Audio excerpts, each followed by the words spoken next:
سيلز تايب. بهذا الاكزامبل بدي استعرض كيف فيني انا اعمل ديفينيشن للسيلز تايب. بشكل عام انا بعرف انه هون اذا عندي اي دي نمبر يعني لازم احط ارقام. فيرست نيم يعني تاكس، لاست نيم تاكس، ريكوايرد اورز ارقام، توتال بيد لازم تكون كرنسي يعني لازم حتحدد دولار ساين. جويننج ديت طلع عندي هون رقم بس انا لازم اكتبها از ديت. log in hours عبارة عن time، اما الافيلابيلتي لازم تكون percentage. phone number عنده special format، والاي دي هون حنحكي عنها بعد شوي.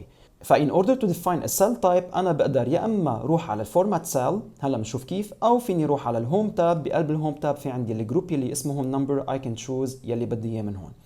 usually by default الاكسل بيكون عم يستعمل الجنرال تايب بحسب الداتا اللي موجوده عنده بقلب السل، بيقرر اذا كانت نمبر او ديت او اللي هو.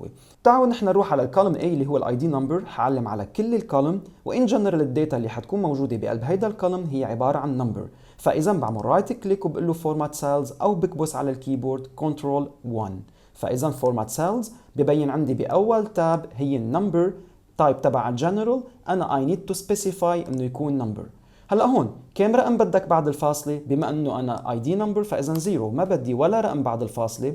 بدك تحط شيء سيبريتر اذا كان عندك اكثر من 3 ديجيت، في حال مثلا كنت انا عم بحكي عن كرنسيز او اي شيء. اذا ايه حطها، اذا لا اتركها فاضيه. نيجاتيف نمبرز كيف بدك تعمل لهم ريبريزنتيشن؟ فيك تستعمل النيجاتيف ساين او الضويب الاحمر، او تحطه ببارنتيسس، او كمان تحطه ببارنتيسس وتخلي كمان لونه يكون احمر. نحن وي ويل كيب ات نمبر، بدي زيرو ديسيمال بليسز، بقول له اوكي. فحلاحظ انه كلهم صاروا عباره عن نمبرز. واذا حطيت تاكس بيقول لك اوكي انت حاطط تاكس، اتس نوت نمبر، اي كانت تريت ات بروبرلي. الكولوم الفيرست نيم واللاست نيم بده يكون بقلبهم تاكس. بدي اعلم على هدول التو كولومز، حاجي اعمل كنترول 1 تفوت على الفورمات سيلز، وحقول له هدول بدي اياهم تاكس تو تريت ذم از تاكس. بقول له اوكي. هلا اذا بجي وبغير هون وبكتب 001 وبعمل انتر، حلاحظ انه احتفظ لي بالارقام اللي هن موجودين على ميلة الشمال. اما اذا بجي لهون وبعمل 001 وبعمل انتر، بشيلهم لانه از نمبر ارقام على الشمال او زيروز على الشمال ما إلهم داعي. حاعمل اندو، حارجع اعمل هون اندو مشان ارجع الداتا مثل ما كانت. required hours يعني قديش كل شخص لازم يكون عم بيشتغل. هون محطوط عندي 2.66 يعني عندي 2 decimal places.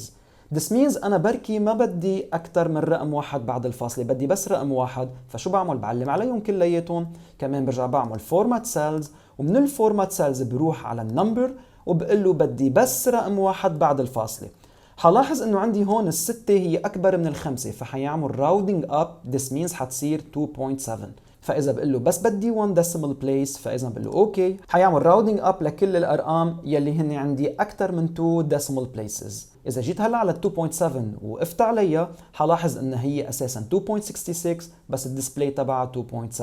اذا جيت انا هلا على 3.5 هون وكبست عليها وجيت حطيت بعدها كمان 6، فاذا عملت انتر فبيعتبرها دغري 3.6. التوتال بيد لازم يكونوا باينين عندي از كرنسي، يعني انا بجي بالعاده كنت اكبس هون واقول له بدي الدولار. اذا بكبس دولار وبعمل انتر اوتوماتيكلي هو لانه جنرال حياخذ بعين الاعتبار ان هيدي كرنسي.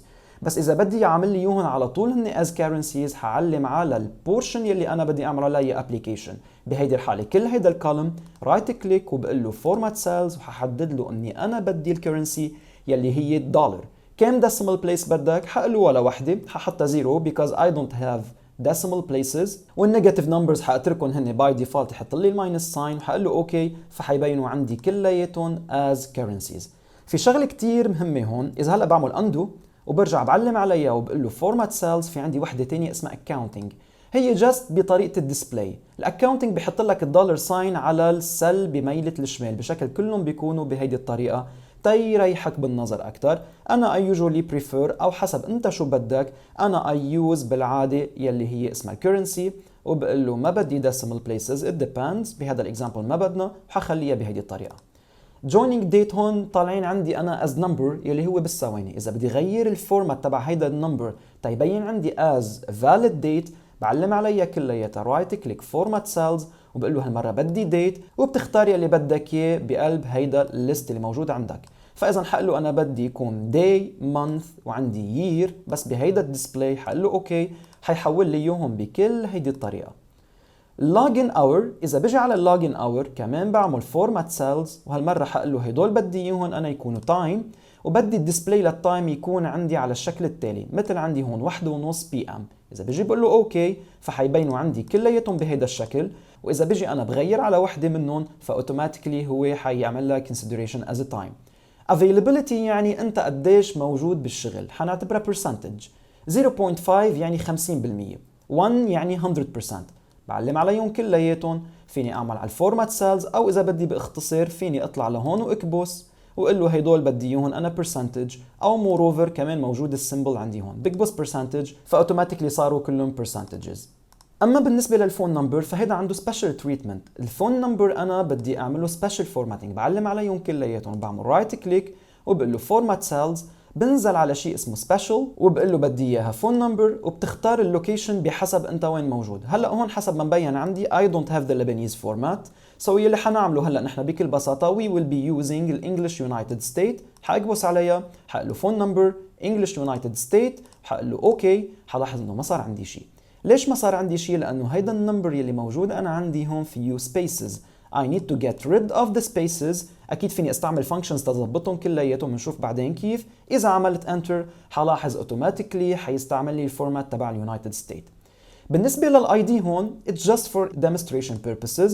اذا انت بدك تحط زيروز على ميلة الشمال اذا كان نمبر ما بيخليك الاكسل.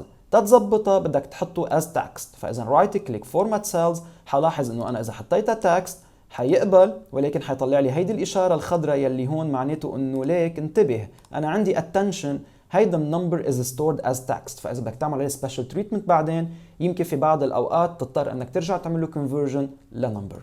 هدول هن اهم الافكار بالنسبه للسيلز تايب، لازم كتير ننتبه عليهم لانه كتير بيساعدونا. اكيد هون في عندي بعض الاشياء اللي بتخليني اعمل اكسس بسرعه، مثلا اذا كبست هون وصار بدي رقمين بعد الفاصله بكبس على الكبسه اللي موجوده عندي هون اسمها increase decimal، بتزيد قد ما بدك decimals، او هون فيك تعمل decrease للديسيمالز. لاحظوا هون اذا بدي اعمل decreasing 1 step 2.7 حيعمل لها rounding up وحتصير 3.